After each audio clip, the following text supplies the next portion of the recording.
Tradição de fim de ano, o presidente Lula participa de mais uma edição do Natal dos Catadores e assina acordo para beneficiar a população vulnerável. Pela primeira vez na história das concessões do Rio de Janeiro, tarifa dos trens da Supervia será reduzida a partir de fevereiro. E também, pela primeira vez, brasileiros se declaram mais pardos do que brancos. E Papai Noel já começa a se preparar. Vamos conhecer as decorações de Natal mais lindas do mundo e também conhecer a programação especial da Rede Brasil de televisão. E o Brasil News começa agora.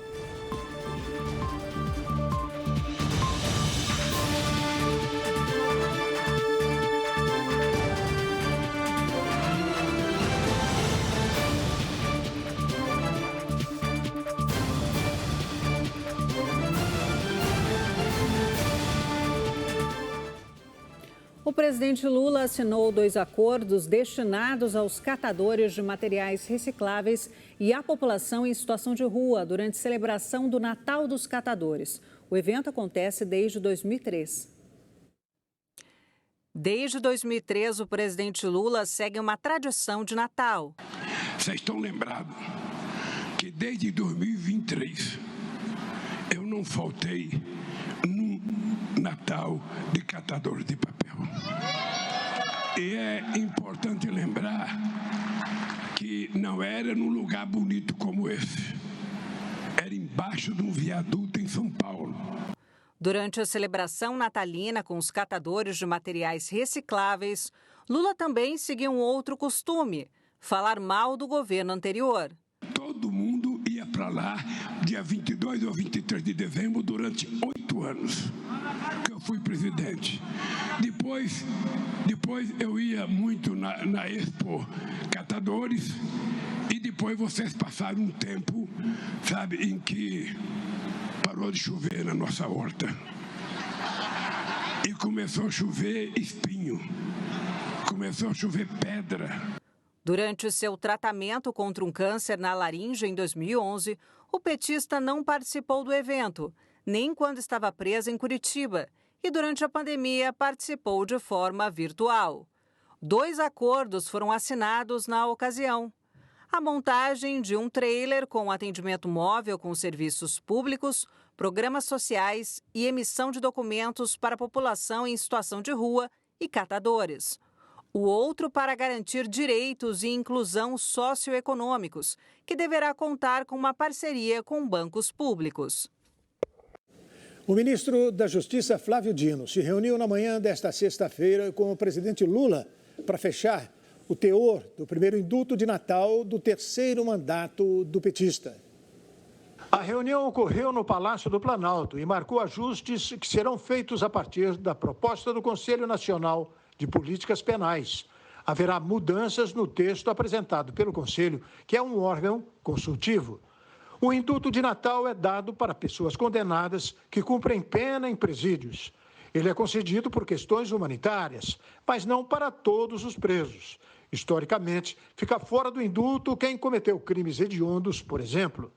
Cabe ao presidente da República editar um decreto que define quem será contemplado pelo benefício.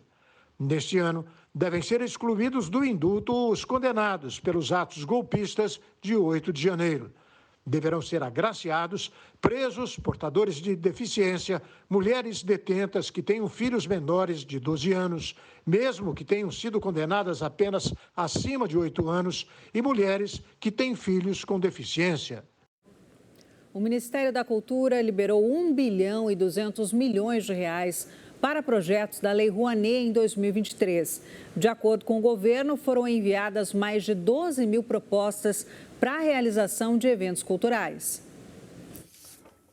O Ministério da Cultura liberou a captação de 7,6% de todo o dinheiro que foi pedido via Lei Federal de Incentivo à Cultura, a Lei Rouanet, no primeiro ano do governo Lula. Ao todo, foram solicitados financiamentos que totalizam 16 bilhões de reais mas nem todo o dinheiro foi repassado. De acordo com o governo, o Ministério da Cultura recebeu um pouco mais de 12 mil propostas. Destas, 10.500 foram consideradas aptas, número muito superior do que anos anteriores, informou a pasta. Porém, até 19 de dezembro, foram liberados 1 bilhão e 200 milhões de reais, o que representa um total de 7,6% do valor total pedido. Em 2022, no último ano do governo Bolsonaro, o valor efetivamente renunciado totalizou 2 bilhões de reais. A Lei Rouanet foi criada em 1991, durante o governo do ex-presidente Fernando Collor, com o objetivo de ajudar o setor cultural a captar recursos para atividades como festivais, exposições e peças de teatro. E nesta sexta-feira, o ex-deputado e ex-ministro Neri Geller foi nomeado como novo secretário de Política Agrícola do Ministério da Agricultura. O Tribunal Superior Eleitoral reverteu a cassação de seu mandato. Ele foi acusado de utilizar a conta bancária do filho para esconder gastos de uma campanha eleitoral em 2018.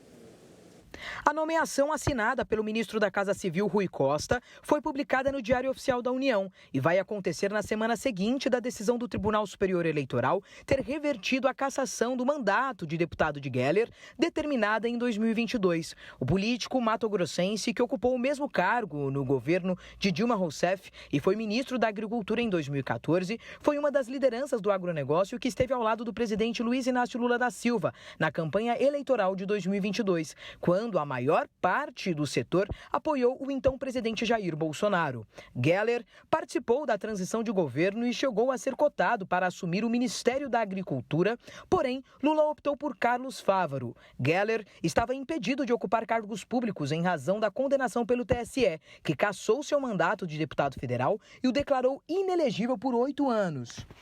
O ex-ministro foi acusado de utilizar a conta bancária do filho para esconder gastos de uma campanha eleitoral em 2018. A denúncia feita pelo Ministério Público Eleitoral de Mato Grosso em 2022, apontando que o ex-deputado teria disfarçado recebimento de dinheiro.